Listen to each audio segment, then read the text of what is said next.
یہ ہو گئی اس کا مفہوم۔ اب تھوڑی سی وضاحت سنو۔ دیکھیں اللہ تعالیٰ نے اپنے پیارے رسول صلی اللہ علیہ وسلم کو سب سے پہلے جو وحی نازل ہوئی ہے نا وہ کیا تھی؟ کل آپ کو بتایا بھی نہیں، اقرأ بسم ربک الذی خلق۔ اب اس وحی کے بعد جو دوسری سب سے پہلے جو وحی نازل ہوئی وہ سورہ مدثر کی پہلی آیات، یہ یاد رکھیں، یا ایھا المدثر قم فانذر وربک فکبر۔ اس میں سب سے پہلا جو حکم آیا ہے نا وہ تبلیغ کا ہے۔ اے کملی اوڑھنے والے، یا ایھا المدثر کا معنی ہے اے کملی اوڑھنے والے، قم کھڑے ہو جائیے یعنی تیار ہو جائیے آپ، فانذر آپ ڈرانا شروع کریں، وربک فکبر اور اپنے رب کی بڑائی بیان کیجیے، یعنی لوگوں کو اپنے رب کی طرف اللہ کی طرف بلانا شروع کریں۔ یہ تبلیغ سب سے پہلے جو حکم آیا ہے نا یاد رکھیے گا، نماز روزہ حج زکوٰۃ یہ سب بعد میں آئے، سب سے پہلا اللہ نے اپنے نبی کو جو حکم دیا وہ کس چیز کا دیا؟ وہ سب سے پہلا حکم تھا تبلیغ کا، اور تبلیغ کے لیے کہا گیا آپ صلی اللہ علیہ وسلم کو سب سے پہلا حکم کس چیز کا دیا گیا؟ سب سے پہلا حکم کس چیز کا دیا گیا؟ بولے نا، اور سب سے پہلے جب تبلیغ کا حکم ہوا ہے تو آپ صلی اللہ علیہ وسلم نے اپنی تمام تر محنت کوشش صلاحیتیں سب کی سب تبلیغ پہ لگا۔ سمجھ میں آ گئی جی وضاحت سمجھ میں آ گئی؟ تو یہ لغوی معنی، اصطلاحی معنی، اور اس کے بعد ہمارا دوسرا جو عنوان ہے وہ ہے مقاصد۔ تبلیغ، دعوت و تبلیغ کے مقاصد کیا تھے؟ آپ نے سب سے اللہ تعالیٰ نے اپنے پیارے رسول صلی اللہ علیہ وسلم کو تبلیغ کا حکم کیوں دیا؟ مقصد کیا تھا؟ آپ نے پہلے یہ نہیں کہا کہ یہ آپ نماز پڑھیں، یہ نہیں کہا کہ آپ روزے رکھنا شروع کریں، یہ نہیں کہا کہ ذکر اور اذکار شروع کریں، کہا بلکہ سب سے پہلے یہ کہا کہ آپ تبلیغ کرنا شروع کریں۔ قم فانذر وربک فکبر، آپ اپنے رب کی طرف لوگوں کو اپنے رب کی بڑائی بیان کرنا شروع کر دیں، رب کی طرف بلانا شروع کر دیں۔ اب آپ صلی اللہ علیہ وسلم نے تبلیغ کری، کتنا عرصہ کی؟ 13 سال کی، ٹھیک ہے۔ اب اس تبلیغ کے مقاصد کیا تھے؟ آپ میں سے کوئی جانتا ہے کہ کیا مقصد تھا یہ کہنے کا کہ یہ آپ تبلیغ کریں؟ کوئی ذہن میں رکھتا ہے بات؟ جی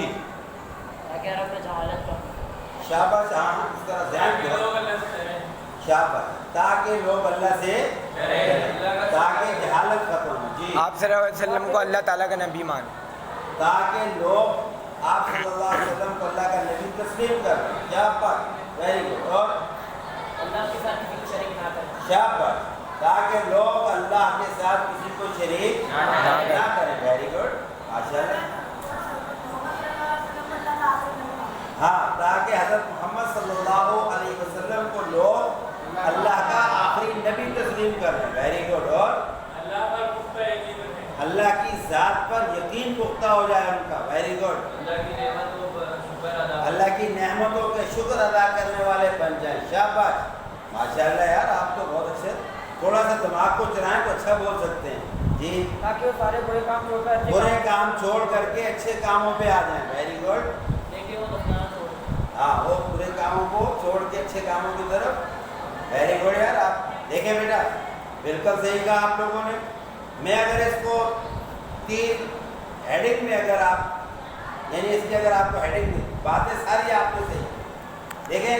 پہلا مقصد اگر دیکھا جائے تو مقاصد میں سے پہلا مقصد یہ تھا، سب سے پہلا مقصد اللہ تعالیٰ کی ذات کا تعارف، یعنی تاکہ لوگ اللہ کو پہچان لیں، اللہ کو وحدہ لا شریک مان لیں، اللہ کی قدرت کو تسلیم کر لیں، اللہ کی طاقت کو تسلیم کر لیں، اللہ کے ایک ہونے کو تسلیم کر لیں، اللہ کو اپنا معبود اور محبوب بنا لیں.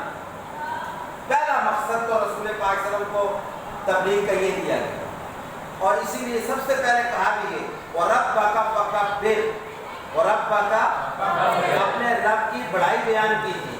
تو پہلا مقصد کیا ہوا جی بتائیں؟ اللہ تعالیٰ کی تعریف ہے، اللہ تعالیٰ کی تعریف، اللہ کی تعریف، اللہ تعالیٰ کی ذات کا تعارف. صفات کا، یہ پہلا مقصد ہو گیا. دوسرا مقصد جی آپ صلی اللہ علیہ وسلم کو آخری نبی مانا. شاباش.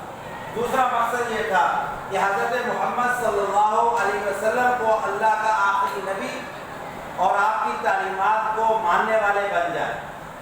ٹھیک ہے، کیونکہ وہ جہالت کی زندگی گزار رہے. نبوت ان کے سامنے کوئی چیز نہیں تھی، نعوذ باللہ. وہ اپنی دنیا پرستی میں اور عیاشی میں پڑے ہوئے. اس لیے یہ مقصد تھا تاکہ اللہ نے جو آپ صلی اللہ علیہ وسلم کو اپنا نبی منتخب کیا تو آپ کی معرفت، آپ کا تعارف اور آپ کی بھی پہچان ہو. تو دوسرا مقصد تھا رسول اللہ صلی اللہ علیہ وسلم کا تعارف،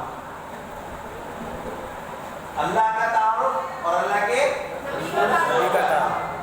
اور تیسرا کیا مقصد تھا جی؟ اسلام کی اشاعت. جو قرآن نازل ہو رہا تھا، قرآن کی تعلیمات کی اشاعت، قرآن پاک کی تعلیمات کی اشاعت، قرآن کی اشاعت یعنی قرآن کی تعلیمات کو پھیلانا. یہ مقاصد تحریک تبلیغ کی. دعوت و تبلیغ کے مقاصد میں سے 3 مقاصد میں نے آپ کو بتایا، 3 ہیڈنگ دی ہیں. باقی ماشاءاللہ آپ کو سمجھ میں آ گئی ہے بات، کیونکہ آپ نے بھی شیئرنگ کی ہے. اللہ تعالیٰ کی ذات کو مان لیں، اللہ کے رسول کی ختم نبوت کو تسلیم کر لیں، اور قرآن پاک کو سمجھنے والے، اس پر عمل پیرا ہونے والے بن جائیں. یہ دیکھیے تبلیغ کے مقاصد. تبلیغ کے مقاصد میں سے چند آپ کو میں نے بتائے، باقی ماشاءاللہ آپ جانتے ہیں. اس کے بعد آگے یہ تیسرا مراحل. تیسرا کیا ہے؟ تو ہم